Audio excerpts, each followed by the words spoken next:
Hello friends, आज हम लोग स्टार्ट करने जा रहे हैं अपने जो भी चैप्टर्स हैं उसमें चैप्टर वाइज जो मोस्ट इंपॉर्टेंट क्वेश्चंस हैं board examination point of view से, बाकी भी इन जनरल में अंडरस्टैंडिंग के लिए इंपॉर्टेंट है। इसको फटाफट करेंगे, यहाँ ज्यादा एक्सप्लेन नहीं करूंगा।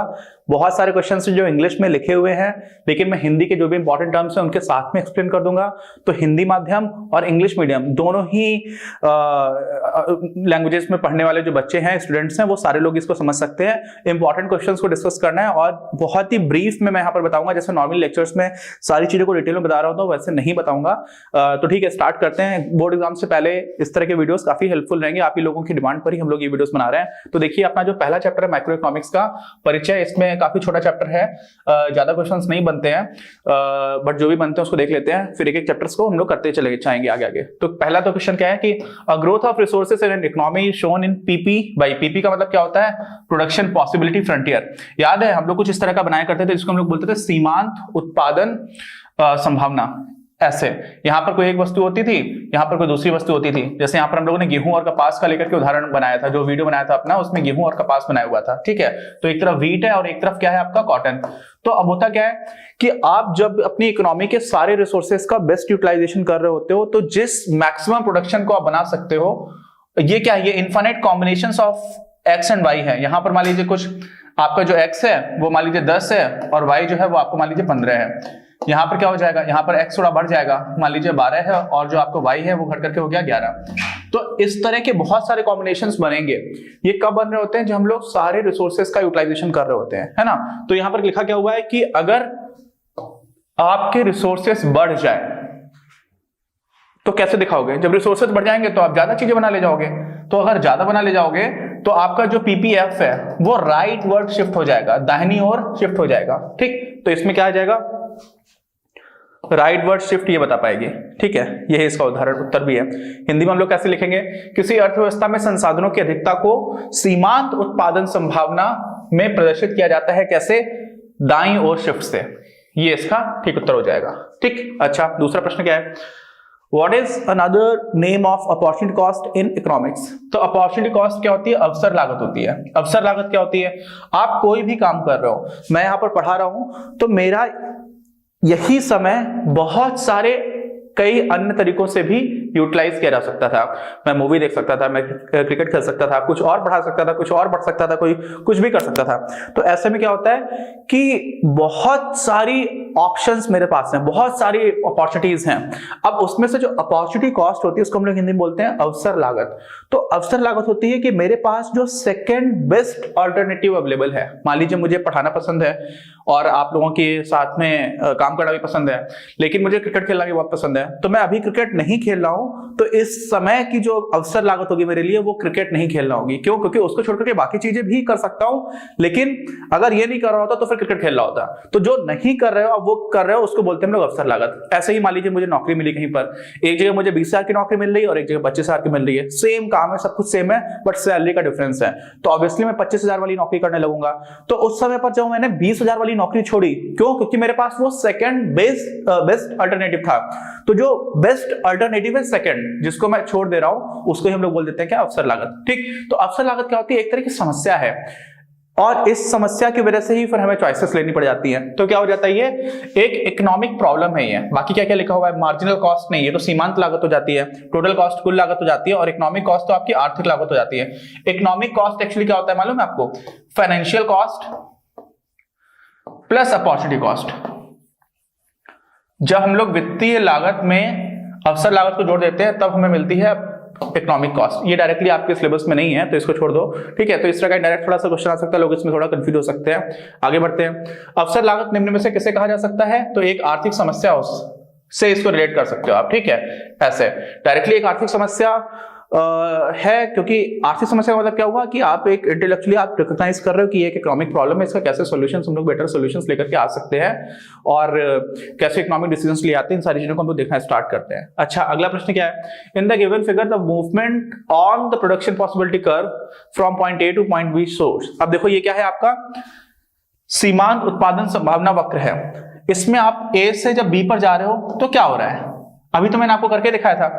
ए पर जो y वस्तु है वो ज्यादा है, x है वो कम है, ठीक है, जो गुड y है वो ज्यादा है और गुड x जो है वो कम है a पर, लेकिन जब आप b पर गए तो x बढ़ गया और y आपका कम हो गया, ठीक। तो क्या हो जाएगा, इसमें क्या दे रखा है, production of more units of good x and less units of good y। तो आप y को कम कर दे रहे हो और x को बढ़ा दे रहे हो, यही तो हो रहा है, बस यही है, सीधा सा, ठीक है। इंग्लिश में लिखा हुआ है तो इंग्लिश मीडियम के बच्चे तो देख करके भी पढ़ सकते हैं, हिंदी मीडियम को मैं थोड़ा सा हिंदी के टर्म्स के लिए बोलता जा रहा हूं जिससे दोनों लोगों का काम चल जाए, ठीक है। एक साथ टाइम कम है, दोनों लोगों को सर्व करने की कोशिश है। एनीवेज देखो, a production possibility curve would be concave to the origin if marginal opportunity cost is, ठीक है। तो क्या होता है, marginal opportunity cost जो है concave क्या होता है, देखो आप यहां पर origin पर खड़े हो गए, origin को हम लोग हिंदी में बोलते हैं मूल बिंदु, ठीक। यहां से अगर कोई चीज ऐसी है जैसा कि हमारे इंडिफरेंस कर्व्स होते हैं, इनको हम लोग बोलते हैं अनधिमान वक्र, तो ये कॉन्वेक्स होते हैं, ठीक है। अब कई लोग कॉन्केव और कॉन्वेक्स में कंफ्यूज होते हैं। तो कॉन्केव क्या होता है, इस तरह की चीज होती है, ऐसी शेप, जैसे कि हमारी पीपीएफ की हुआ करती है, ऐसी शेप किसकी थी, पीपीएफ की। तो कॉन्केव कब होता है, ये तब होता है जब आप गेहूं और कपास वाला उदाहरण ले लोगे, व्हीट एंड कॉटन का, तो उसमें क्या हो जाता है, जैसे जैसे आप गेहूं छोड़ते जाओगे वैसे वैसे आप कपास बनाते तो जा रहे हो, लेकिन लगातार जो अपॉर्चुनिटी कॉस्ट है वो बढ़ती चली जाती है। पहले आप थोड़ा सा गेहूं कम करोगे, आप काफी कपास बना लोगे, फिर आपको काफी ज्यादा गेहूं छोड़ना पड़ेगा थोड़ा सा कपास बनाने के लिए। तो हमेशा ही ऐसा होता है कि जो अपॉर्चुनिटी कॉस्ट होती है वो बढ़ती चली जाती है। तो क्या हो जाता है, मार्जिनल अपॉर्चुनिटी कॉस्ट जो होती है ना वो क्या हो जाती है, इंक्रीजिंग होती है, ठीक। अच्छा, जो कंफ्यूजन होता है कॉनकेव और कॉन्वेक्स में वो ऐसे याद रख सकते हो, केव मतलब क्या होता है, गुफा, है ना। तो आप इधर खड़े हो तो आप गुफा में बंद हो गए, ऐसे समझ लो। तो कॉनकेव हो गया आपके फ्रेम ऑफ रेफरेंस में, आपके सापेक्ष, ठीक। और हम लोग हिंदी में उत्तल और अवतल बोलते हैं, तो ऐसी शेप को अवतल बोल देते हैं, ये हो जाती है उत्तल हो जाती है, ठीक। आगे बढ़ते हैं।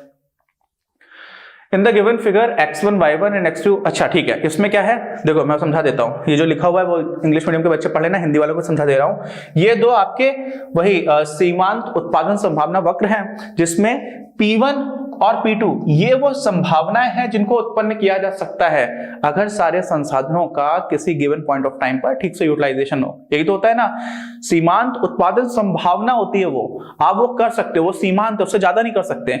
तो क्या हुआ कि ये दो आपको अलग अलग तरह से संभावना दी जा रही है। दो क्यों दी जा रही है, तो ऐसा हो रहा है, are production possibility curves in two different time periods, समय बदलने के साथ साथ टेक्नोलॉजी बदल जाती है कई बार, और इस वजह से आप अलग अलग कर्व्स को प्राप्त कर सकते हो सेम अमाउंट ऑफ रिसोर्सेज को दिए होने पर। अच्छा, तो क्या पूछा जा रहा है, P1 and P2 are potential outputs and in T1 and T2, तो ये आपके पोटेंशियल है, मतलब ये अधिकतम जो आप प्राप्त कर सकते हो, लेकिन जो वास्तव में प्रोडक्शन हो रहा है, जो उत्पादन हो रहा है वो हो रहा है A1 पहले टाइम पीरियड में और दूसरे टाइम पीरियड में A2।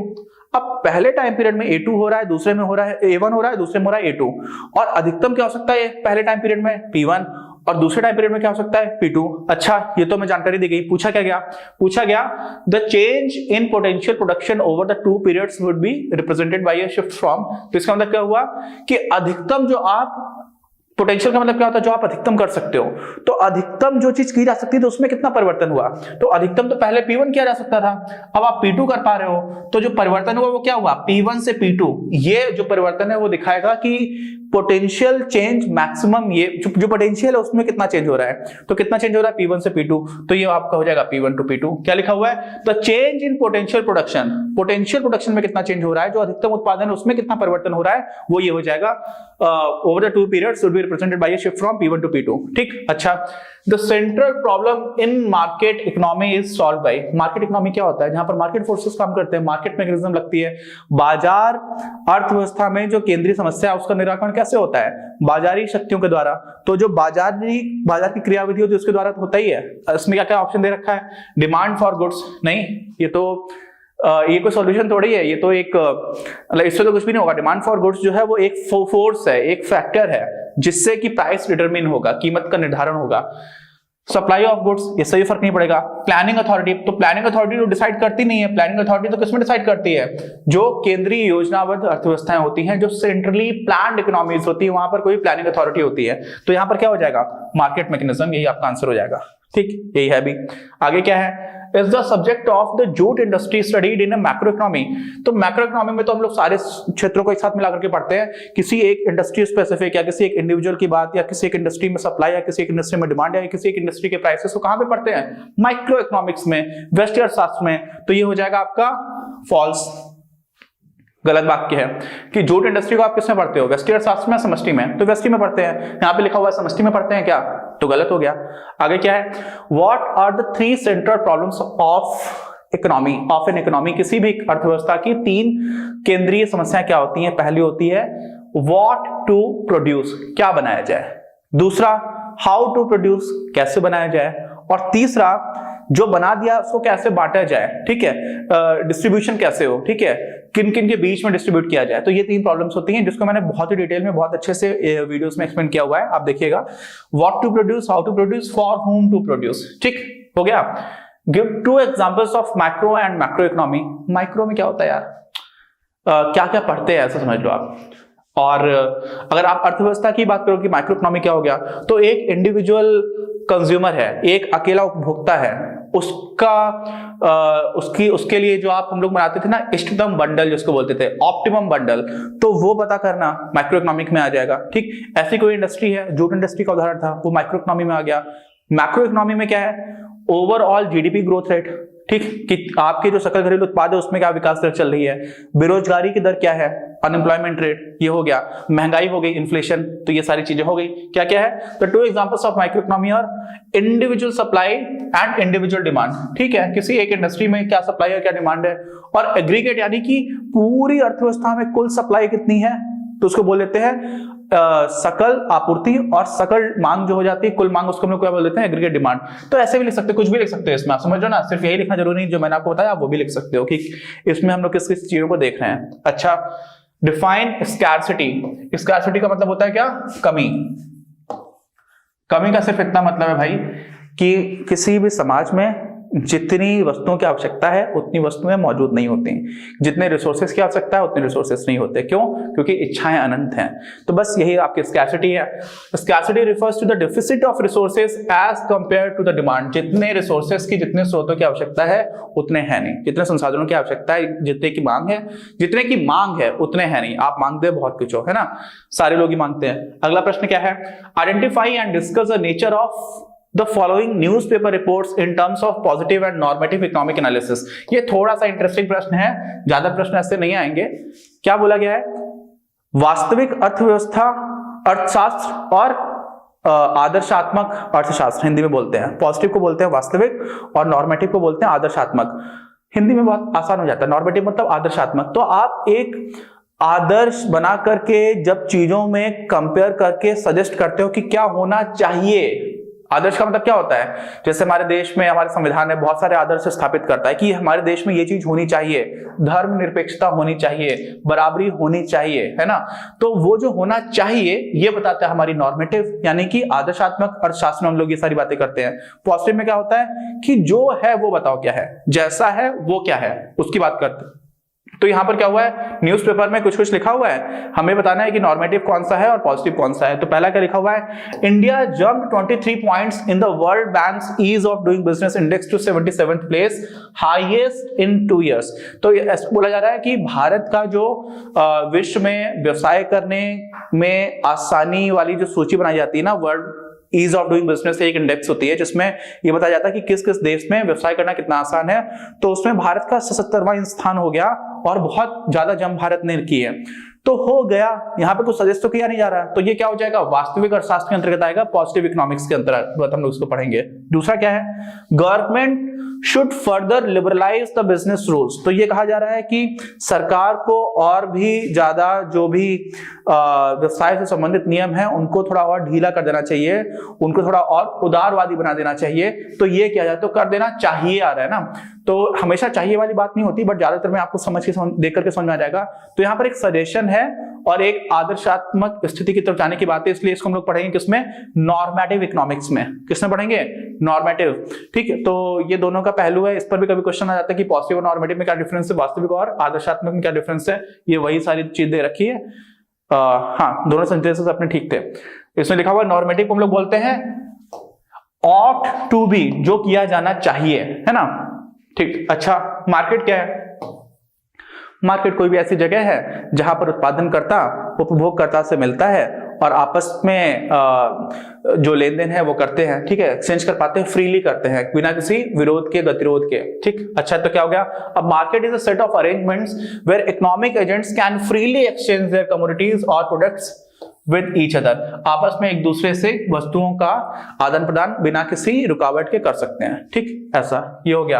अच्छा, what is production possibility frontier, ये तुम लोगों ने सबसे पहले डिस्कस किया था। क्या होता है भाई, आप ऐसा बनाते हो, यहाँ पर एक वस्तु रखते हो, मान लो y है, यहाँ पर दूसरा गुण रखा है x, इन दोनों के बहुत सारे कॉम्बिनेशंस बनाए जा सकते हैं। कब, जब आप किसी पॉइंट ऑफ टाइम पर दिए गए रिसोर्सेस के मुताबिक मैक्सिमम प्रोडक्शन कर सको, तो प्रोडक्शन पॉसिबिलिटी फ्रंटियर, ये मैक्सिमम है इसलिए फ्रंटियर है, ठीक है। इसे हम लोग हिंदी में बोलते हैं क्या, सीमांत उत्पादन संभावना। तो ये क्या होता है कि किसी भी अर्थव्यवस्था में किन्हीं दो वस्तुओं के विभिन्न संयोग जिनको हम बना सकते हैं दिए गए संसाधनों के स्तर पर, और ये वो स्तर है जो अधिकतम अचीव किया जा सकता है। बाकी इसके अंदर जो भी कॉम्बिनेशंस बनेंगे वो सारे के सारे पॉसिबल हैं, लेकिन वो क्या है, वो एफिशिएंट यूसेज नहीं दिखा रहे। एफिशिएंट मतलब जो एकदम ठीक से अगर संसाधनों का प्रयोग किया जाए तो हम लोग इस सीमा तक पहुंच जाएंगे, नहीं तो इस सीमा के अंदर रहेंगे, ठीक। तो ये हो गया हमारा, क्या हो गया, इसी को देख लेते हैं क्या लिखा हुआ है।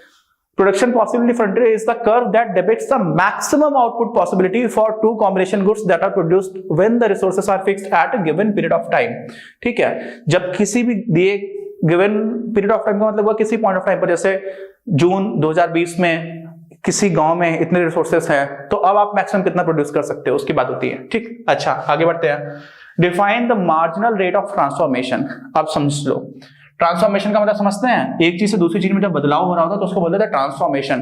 तो नीति आयोग का फुल फॉर्म क्या है, national institute for transforming India. हमें देश को बदल देना है, सकारात्मक परिवर्तन, खराब नहीं करना है, सकारात्मक परिवर्तन लाना है। तो यहाँ पर क्या है, y, यहाँ पर x, ये दो गुड्स हैं, दो वस्तुएं हैं। जब आप ऐसा पीपीएफ बनाते हो तो इसमें क्या होता है कि जब आप एक वस्तु, यहां पर क्या है, यहां पर x शून्य है, यहां पर y शून्य है, तो आप जैसे जैसे आपको x ज्यादा चाहिए तो आपको y छोड़ना पड़ता है। तो क्या होता है कि आपको अगला x प्राप्त करने के लिए कितना y छोड़ना पड़ेगा। ऐसे ही आप नीचे से ऊपर जाओगे तो आपको क्या करना पड़ेगा, जब नीचे से ऊपर जा रहे होगे तो आपको x छोड़ना पड़ेगा और y आपको प्राप्त करना पड़ेगा। तो ऐसे में क्या हो जाता है, ऐसे में आपको समझ लीजिए ऐसा हो जाता है कि जिस रेट पर आप छोड़ रहे होते हो, मार्जिनल रेट ऑफ ट्रांसफॉर्मेशन, रूपांतरण की जो सीमांत दर है कि आपको एक x चाहिए तो आपको कितना y छोड़ना पड़ा, इस तरह से। यानी कि उल्टा कर दीजिए, कोई अगर आप x से इधर जाओगे, नीचे से ऊपर जाओगे, तो आपको y चाहिए तो आपको x कितना छोड़ना पड़ेगा किसी भी पॉइंट पर, उसी को हम लोग बोल लेते हैं क्या, रूपांतरण की सीमांत दर। क्या लिखा हुआ है इसको देख लेते हैं। Marginal rate of production MRT is the ratio of a particular product sacrificed to manufacture another product।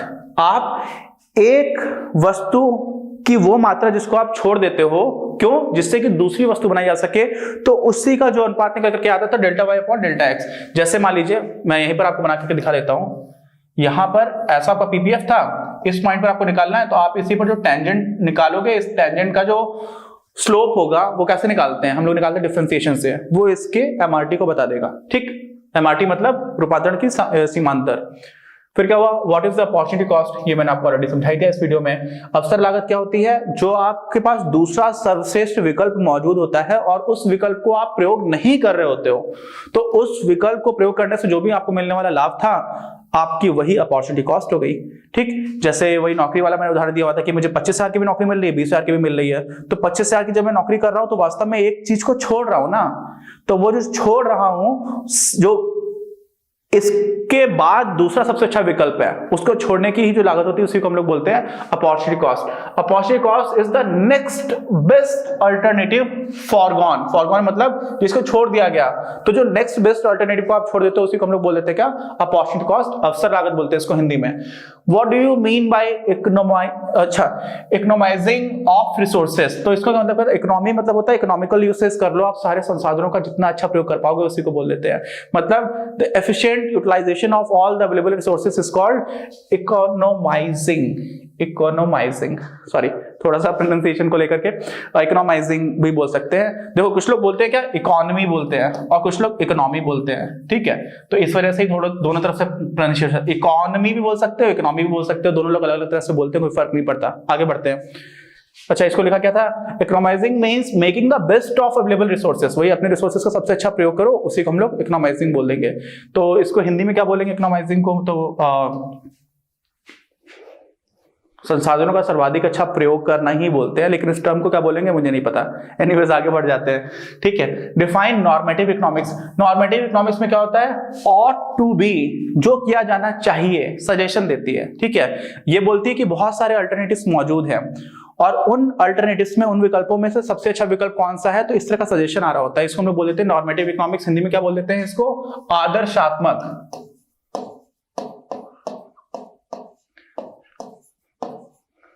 ये आदता है, ठीक, आदता और मां। इस theory that understands what an economy should be under ideal circumstances, क्या होना चाहिए आदर्श परिस्थितियों में, as compare to what it is, अभी क्या है और वास्तव में क्या होना चाहिए, तो उस हिसाब का सजेशंस आते हैं, ठीक है। It is mostly based on judgemental analysis. आप जज करते हो, आप देखते हो कि ये ऐसा नहीं ठीक है, ये ज्यादा ठीक है, तो इस तरह की चीजें आती हैं। And statement what ought to be, आप बताते हो कि क्या किया जाना चाहिए, ठीक है। Distinguish between positive economics and normative economics with suitable examples. Example हम लोगों ने देख लिया कि भारत का 170वां स्थान आ गया ईज ऑफ डूइंग बिजनेस में, तो वो आपका पॉजिटिव इकोनॉमिक्स का एग्जांपल हो गया, वास्तविक अर्थशास्त्र का उदाहरण हो गया कि भारत का 170वां स्थान है। ऐसे ही आपका नॉर्मेटिव में क्या हो जाएगा कि क्या किया जाना चाहिए, तो उसमें बोला गया था कि भारत में ही जो और बिजनेस रूल्स है उनको और ज्यादा लिबरलाइज किया जाना चाहिए, भारत में व्यवसाय करने के नियमों का और ज्यादा उदारीकरण किया जाना चाहिए। ये दोनों का उदाहरण हो गया, ठीक है। आप इसको डिटेल में पढ़ लेना। आगे बढ़ते हैं। Distinguish between micro economics and macro economics, ठीक है, ये भी हम लोग डिस्कस कर ही चुके हैं। ये इंपॉर्टेंट क्वेश्चन से आ सकते हैं ना। तो माइक्रो में क्या होता है, हम लोग किसी एक इंडिविजुअल इकोनॉमिक एजेंट को पढ़ते हैं, किसी एक इंडिविजुअल इंडस्ट्री को पढ़ते हैं। इस मैक्रो इकोनॉमिक्स में ओवरऑल एग्रीगेट लेवल पर क्या क्या चीजें हो रही हैं, अनएम्प्लॉयमेंट रेट है, जीडीपी ग्रोथ रेट, इन सारी चीजों को पढ़ते हैं। इसको भी आप लोग देख लेना, ठीक। ये सारी चीजें लोग रिपीट कर चुके हैं, इसलिए मैं आगे बढ़ जा रहा हूं। Problem of resource allocation would not arise, ध्यान से समझिएगा। Problem of resource allocation would not arise if resources do not have alternative uses. Defend or refute the statement with valid arguments. English medium के बच्चों के लिए, Hindi medium वाले समझ लीजिए क्या लिखा हुआ है कि अगर संसाधनों को बांटने की, संसाधनों को वितरित करने की, संसाधनों के प्रयोग करने की जो समस्या है वो तब नहीं होगी जब आप संसाधनों का कोई वैकल्पिक प्रयोग है ही नहीं, जब आपके पास, मतलब क्या हुआ, तो ये वाक्य सही है या गलत है, समझिएगा, फिर से समझिएगा। ये माउस है, तो इस माउस को बनाने में बहुत सारी चीजें लगी, प्लास्टिक लगी या जो भी लगा। अगर इन सारी चीजों को, जो भी इसको बनाने में लगा है, और कुछ किया ही नहीं जा सकता, सिर्फ आप माउस बना सकते हो, तो क्या संसाधनों के वितरण की समस्या आएगी? संसाधनों को प्रयोग कर कहां कहां किया जाना चाहिए, समस्या आएगी? नहीं आएगी, क्योंकि आपको पहले से ही पता है कि ये काम, ये चीज से सिर्फ ये हो सकता है। अभी क्या होता है, अभी हमारे पास मेरा समय है, मेरे समय में मैं 50 चीजें कर सकता हूं, मेरे पास कोई विकल्प है ही नहीं, एक ही चीज है जो मैं कर सकता हूं, मैं सिर्फ पढ़ा सकता हूं, तो फिर मेरे पास कोई अपॉर्चुनिटी कॉस्ट हुई नहीं। लेकिन होता क्या है, रियलिटी में क्या होता है कि मैं पढ़ा भी सकता हूं, मैं खेल भी सकता हूं, मैं घूम फिर सकता हूं, मैं मूवी भी देख सकता हूं, मैं कुछ भी कर सकता हूं, है ना। तो इस वजह से मेरे समय की अवसर लागत हो गई। लेकिन अगर यहां पर क्या लिखा हुआ है, यहां पर बोला जाए कि वो समस्या आएगी ही नहीं अगर आपके पास कोई विकल्प है ही नहीं। यहां पर क्या लिखा हुआ है, problem of resource allocation would not arise. Resource allocation करने की आपके पास कोई समस्या आएगी ही नहीं, कब? If resources do not have alternative uses, अगर संसाधनों का कोई भी वैकल्पिक प्रयोग नहीं है तो। सही बात है, अगर एक ही प्रयोग है तो आप सारे लोग वही काम करेंगे, मतलब किसी भी संसाधन का एक ही तरह से प्रयोग किया जा सकता है तो फिर आप उसको उसी में लगाओगे, क्योंकि और तो किसी तरह से प्रयोग किया ही नहीं जा सकता, तो फिर रिसोर्स एलोकेशन की प्रॉब्लम आएगी ही नहीं, ठीक। अच्छा प्रश्न था ये, इसका भी सॉल्यूशन देख लेना। हाँ, यही है, yes the given statement is correct, सही बात है, पढ़ लीजिएगा आप यहाँ। फिर क्या है, explain briefly the central problem of what to produce, क्या उत्पन्न किया जाए, इस समस्या को थोड़ा सा समझाना है। तो सीधी सी बात है, व्हाट टू प्रोड्यूस का मतलब क्या होता है, हमारे पास रिसोर्सेस लिमिटेड हैं, उन रिसोर्सेस के यूटिलाइजेशन से हम अलग अलग तरह की बहुत सारी चीजें बना सकते हैं, लेकिन अगर एक तरह की चीज बना रहे होंगे तो बाकी सारी चीजों को हमें छोड़ना पड़ जाएगा। तो यहां पर क्या आती है, अपॉर्चुनिटी कॉस्ट होती है हर तरह के प्रोडक्शन प्रोसेस की। तो अब समझ लीजिए हिंदी मीडियम वाले बच्चों के लिए कि आप संसाधनों का जब भी कुछ प्रयोग कर रहे होते ना, तो उन्हीं संसाधनों से आप कुछ भी पंखा बना सकते हो, उसी संसाधन से आप साइकिल बना सकते हो। अब पंखे बनाना है या साइकिल बनाना है, ये कैसे निर्धारित किया जाएगा? तो ये निर्धारित किया जाता है कि अर्थव्यवस्था में लोगों की क्या इच्छाएं हैं, क्योंकि जो लोग चाहते हैं आप वो बनाओगे तो उसको एफिशिएंट प्रोडक्शन बोला जाता है। तो यहाँ पर क्या बोला जा रहा है, व्हाट टू प्रोड्यूस, जो समस्या वो क्या होती है? वो समस्या ये होती है कि भाई आप संसाधनों का प्रयोग करके बहुत सारी चीजें बना सकते हो, लेकिन इसमें से कौन सी चीज बनाई जाए, फिर कितनी मात्रा में बनाई जाए, है ना? तो ये प्रॉब्लम होती है। इसी को बस यही आपको प्रॉब्लम को डिफाइन करना था, समस्या क्या होती है उसको आपको उसकी व्याख्या करनी थी। तो क्या हो गया, the problem of what to produce relates to the choice of goods for production, कि क्या बनाना है, सीधी सी बात। For example choice between capital goods and consumer goods. हाँ, पूंजीगत वस्तुएं हैं और कुछ ऐसी वस्तु जिनका आप खुद से प्रयोग कर लेते हो। तो पूंजीगत वस्तुएं कैसी होती है, जैसे कोई मशीन बना दी जिससे कि फिर से और वस्तुओं का निर्माण किया जा और वस्तुओं को बनाया जा सके, उसको हम लोग बोल देते हैं पूंजीगत वस्तुएं, कैपिटल गुड्स। कंज्यूमर गुड्स क्या होते हैं, जिनका आप उपभोग कर लेते हो। तो या तो आप उपभोग वस्तुएं बनाना चाहते हो या फिर पूंजीगत वस्तुएं बनाना चाहते हो, इसके बीच में चॉइस हो सकती है ना? ऐसे ही क्या हो सकता है, between war time goods and peace time goods, शांति के समय पर जिन वस्तुओं की आवश्यकता है वो बना रहे हो, या फिर युद्ध चल रहा है तो देश में बहुत सारी ऐसी कंपनीज होती है, फैक्ट्रीज होती है, जिसको हम लोग युद्ध से संबंधित वस्तुओं के निर्माण के लिए लगा देते हैं। ठीक है, अच्छा, जैसे भी कोविड-19 हुआ था तो जनरल मोटर्स नाम की एक बहुत बड़ी कंपनी है, कार कंपनी यूएसए में, जिसने वेंटिलेटर्स बनाना स्टार्ट कर दिया था। ठीक, तो ऐसी चीजें होती है। फिर क्या है, the actual quantity of two possible goods would ultimately depend upon the market conditions of demand and supply of each of the goods. कितना कौन सी चीज बनाई जानी चाहिए, ये समाज में किस तरह की मांग है, किस तरह की आपूर्ति है, उस पर निर्भर करेगा। सीधी सी बात है, बनाई जानी चाहिए तो सप्लाई हो ही जाता है, मांग कैसी है उस हिसाब से आप कितना कौन सी चीज बनानी है उसको डिसाइड कर लेते हैं लोग। Distinguish between a centrally planned economy and a market economy, बाजार अर्थव्यवस्था और केंद्रीय योजनाबद्ध अर्थव्यवस्था में अंतर बताना है। सीधी सी बात है, दो अंतर। प्लान्ड इकोनॉमी में एक सेंट्रल अथॉरिटी होती है, वो हमारे लिए डिसीजंस ले रही होती है कि क्या बनाना है। जो भी हमारे फंडामेंटल क्वेश्चंस होते हैं ना, उन तीनों का आंसर कोई एक अथॉरिटी कर रही होगी, central authority. What to produce, how to produce and जिन लोगों के बीच में डिस्ट्रीब्यूट करना है, उन लोगों के कौन लोग हैं जिनको डिस्ट्रीब्यूट किया जाना चाहिए। जैसे मार्केट इकोनॉमी में तो प्राइस मैकेनिज्म होता है कि जो पैसे दे रहा है उसको मिल जा रहा है, बट सोशलिस्ट कंट्रीज में क्या हो जाता है, सोशलिस्ट कंट्रीज में मेनली समझ लीजिए कि सेंट्रली प्लान्ड इकोनॉमीज होती है, वहां पर क्या होता है, जो गवर्नमेंट है या कोई अथॉरिटी है वो सारे ही लोगों को कुछ कुछ रिसोर्सेज दे देती है कि सारे लोगों को एटलीस्ट हम खाना तो फ्री में दे देंगे, जबकि मार्केट अलाउ नहीं कर रहा है। तो सेंट्रल प्लान इकोनॉमी में जो तीनों फंडामेंटल क्वेश्चंस है उसका आंसर कोई एक सेंट्रल अथॉरिटी देती है। ठीक, और इन जनरल जो ओवरऑल कलेक्टिव वेलफेयर है, कलेक्टिव वेलफेयर मतलब सारे लोगों का जन कल्याण जो है उसको ध्यान में रखने की कोशिश की जाती है सेंट्रली प्लान्ड इकोनॉमी में। मार्केट इकोनॉमी क्या बोलती है, मार्केट इकोनॉमी बोलती है कि मार्केट जैसा कह रहा है करने को आप वैसा करते चले जाओ। मार्केट क्या कह रहा है, जिस चीज के ज्यादा पैसे दे रहे हैं लोग वो ज्यादा बनाने लग जाएंगे क्योंकि उनको ज्यादा फायदा होगा।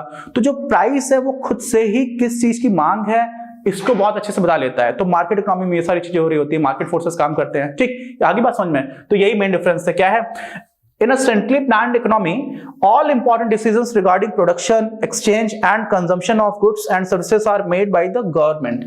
तीन तरह की आर्थिक गतिविधियों की हम लोगों ने बात की थी, प्रोडक्शन, एक्सचेंज एंड कंजम्पशन, उत्पादन, विनिमय और फिर आपका कंजम्पशन यानी कि उपभोग। तो इनका जो निर्णय है वो कौन लेती है, गवर्नमेंट लेती है। और मार्केट में क्या हो जाता है, मार्केट फोर्सेस ले लेते हैं थ्रू द मार्केट। क्या हो जाता है, in a market economy all economic decisions related to production, exchange and consumption are organised through the market. Organise through the market मतलब बाजार में ही अपने आप इन सारे निर्णयों को लिया जाता है। ठीक है, इसी में आगे देखेंगे तो क्या हो जाएगा, the primary assumption about resources while drawing a PPC is. PPC क्या होता है, प्रोडक्शन पॉसिबिलिटी कर्व भी बोलते हैं, प्रोडक्शन पॉसिबिलिटी फ्रंटियर भी बोलते हैं, तो हम लोग उसको पीपीएफ बोल देते हैं। तो ये बनाते समय हम लोगों का क्या अजम्पशन होता है, हम लोग क्या मान करके चलते हैं। तो पहला ऑप्शन क्या दे रखा है, रिसोर्सेस आर लिमिटेड, जो भी संसाधन है वो सीमित हैं। दूसरा, resources depend on the kind of products produce, जिस तरह की वस्तुओं का निर्माण किया जाता है उसी पर आधारित होते हैं रिसोर्सेस, संसाधन। अच्छा, तीसरा क्या, resources can be put to a particular use, संसाधनों का केवल एक ही तरह से प्रयोग किया जा सकता है। और चौथा, resources are constant and given, resources निश्चित हैं और दे रखे हैं। भाई ये तो हो ही नहीं सकता, क्यों, क्योंकि अगर एक ही तरह से प्रयोग कर सकते हो तो आप गेहूं ही बनाओगे, फिर कपास क्यों बनाओगे, आप सिर्फ व्हीट बनाओगे, कॉटन क्यों बनाओगे, है ना। तो ये तो बिल्कुल ही गलत हो गया। दूसरा क्या ले रखा है, resources depend on the kind of products produce. अरे भाई, आप संसाधनों का प्रयोग करके कुछ वस्तुएं बनाते हो, कैसी वस्तुएं बनाई जाएंगी उस पर संसाधन थोड़ी डिपेंड करता है। तो ये तो इन जनरल गलत स्टेटमेंट जैसा हो गया। और क्या है, रिसोर्सेस आर लिमिटेड, नहीं, हम ये बोलते हैं रिसोर्सेज जो है वो किसी पॉइंट ऑफ टाइम पर हमें गिवन है कि कितने हैं, उतने उस टाइम पर फिक्स रहेंगे। उस समय पर ये लिमिटेड है ये बात नहीं है, कांस्टेंट है और गिवन हमें दे रखा होता है, तभी तुम लोग बना देते हैं कि अच्छा इतने रिसोर्सेस हैं और इनका सही से यूटिलाइजेशन होगा तो इस तरह का कर्व बन करके आ जाएगा, तभी हम लोग कुछ इस तरह का प्रोडक्शन पॉसिबिलिटी कर्व बनाते हैं। ठीक, अच्छा आगे बढ़ते हैं। तो क्या हो जाएगा इसमें, यही है अकोमोडेशन, सॉरी क्या था, resources are constant and given, हाँ यही उत्तर हो गया इसका। Which of the following is a statement of normative nature in economics? Economics is a study of choices, alternatives. अच्छा, normative economics को कौन एक्सप्लेन कर रहा है इसकी बात कर रहे थे। नॉर्मेटिव में क्या होता है, आदर्शात्मक। तो आदर्शात्मक में आप भी बात करते हो बेहतर कौन है, ये ऐसे काम कर रहा है, ये ऐसे काम कर रहा है, इनमें बेहतर कौन है, क्या किया जाना चाहिए, इसकी बात होती है ना नॉर्मेटिव इकोनॉमिक्स में। ओके, तो क्या है, economics is a study of choices और अल्टरनेटिव्स। ठीक है, क्यों ठीक ही साउंड कर रहा है ना, देखो चॉइसेस और अल्टरनेटिव्स, अल्टरनेटिव्स मतलब क्या हुआ, बहुत सारे विकल्प हैं, तो विकल्पों की बात तभी तो आती है कि आप विकल्पों में बेहतर कौन है। तो ये वाला स्टेटमेंट ठीक लग रहा है, आगे बढ़ते हैं देखते क्या हो जाता है। अच्छा दूसरा क्या है, the government should be concerned with how to reduce unemployment. सरकार को ये कोशिश करनी चाहिए, सरकार को ध्यान देना चाहिए कि कैसे रोजगार कम किया जाए। ये इन जनरल ये स्टेटमेंट ट्रू है, हमेशा ही सरकार को ये कोशिश करनी चाहिए, है ना। अच्छा फिर क्या है, according to estimates in spite of severe shortage more than 10% of houses in Indian cities are vacant. ये बोल रही है कि लोगों के पास घर नहीं है, समस्या है, लेकिन फिर भी शहरों में 10% के आसपास घर खाली पड़े हुए हैं। तो जो जो कंडीशन है, जो सिचुएशन है, उसको एज इट इज बताया जा रहा है कि हाँ लगभग 10% शहरों में घर खाली पड़े हुए हैं, जबकि कमी है लोगों के पास। तो क्या हो गया, कमी किसकी है, रहने वालों की। ठीक है, बहुत ज्यादा मकानों की आवश्यकता, उसके बाद भी जो बना दिए गए उसमें से 10% खाली पड़े हुए हैं। बात सही भी है, दिल्ली में आप देखोगे तो आपको नोएडा, ग्रेटर नोएडा में बहुत सारे खाली मकान मिल जाएंगे। मुंबई जाओगे तो स्टार्टिंग में बहुत सारे अपार्टमेंट्स आपको खाली दिखाई पड़ेंगे। तो ये उसी जो यथा स्थिति है उसको बताया जा रहा है। तो ये हो जाती है आपकी क्या, पॉजिटिव इकोनॉमिक्स। तो ये तो पॉजिटिव इकोनॉमिक्स का स्टेटमेंट हो गया। ठीक, थोड़ा कंफ्यूजन आपको इन दोनों में लेकर के भी हो सकता है, इसमें भी और इसमें भी। अच्छा लास्ट क्या है, accommodation of refugees is posing a big problem for Europe. तो क्या होता है, जब सीरिया से बहुत सारे रिफ्यूजीज यानी कि जो लोग शरणार्थी थे वो लोग यूरोप में एंटर कर रहे थे, और उसमें एक बच्चे के डूबने की फोटो भी आई थी जो काफी ज्यादा तेजी से, जिन्होंने बहुत सारे देश के लोगों को उस समस्या के प्रति सचेत किया था कि देखो कितनी ज्यादा सीरियस प्रॉब्लम चल रही है। तो इसमें क्या हुआ था कि जैसे जैसे रिफ्यूजीज जा रहे हैं वैसे वैसे यूरोप में समस्याएं आ रही हैं, इस तरह की बात है।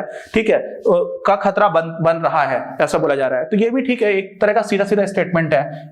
अब इन दोनों में किया जाना चाहिए सुनकर के आपको ये लग सकता है, और यहां पर अल्टरनेटिव्स की बात हो रही तो ये भी लग सकता है। तो इस तरह की चीजें कभी कभी थोड़ा सा कंफ्यूजन हो जाता है। ठीक है, लेकिन इन जनरल ये तो हमेशा ही बात ठीक है कि सरकार को बेरोजगारी कम करने की कोशिश करनी चाहिए, होता ही है।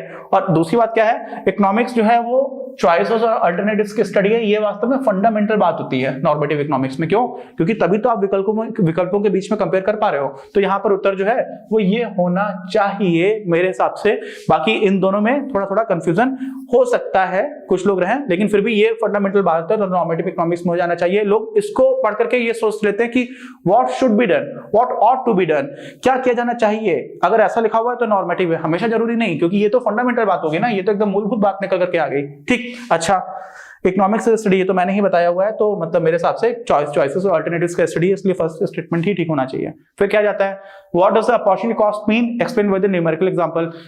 अवसर लागत क्या होती है, एक उदाहरण से आपको स्पष्ट करना, जो मैं कई बार बता चुका हूं इसी वीडियो में, तो इसको आप लोग खुद से पढ़ लीजिएगा, देख लीजिएगा। ठीक, आगे बढ़ते हैं।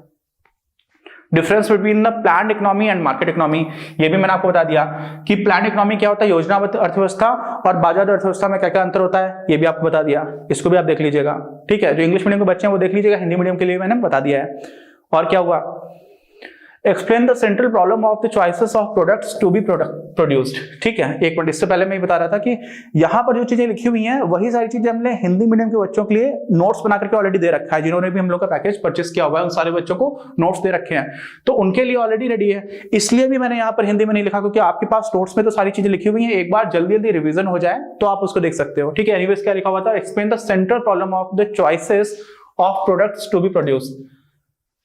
किन वस्तुओं का उत्पादन किया जाए, इसको भी हमने डिस्कस कर लिया था। यहां पर जो समस्या होती है ना कि किन वस्तुओं को बनाया जाए, उस समस्या की व्याख्या करनी है, तो वो भी मैं हम लोग पहले डिस्कस कर चुके हैं, है ना, कि क्या होता है कि कौन कौन सी वस्तुएं बनेंगी। आप कैपिटल गुड्स बनाओगे या कंज्यूमर गुड्स बनाओगे, पूंजीगत वस्तुएं बनाओगे या फिर उपभोग करने के लिए बनाओगे, जिसको हम लोग बोलते हैं उपभोक्ता वस्तुएं। ठीक है, तो इनमें से आप क्या बनाओगे, इसी तरह से वही था कि युद्ध वाली स्थिति में आप जो वस्तु बनानी वो बनाओगे, या फिर शांति काल जब चल रहा है तो जो वस्तु बनाई जानी वो बनाओगे।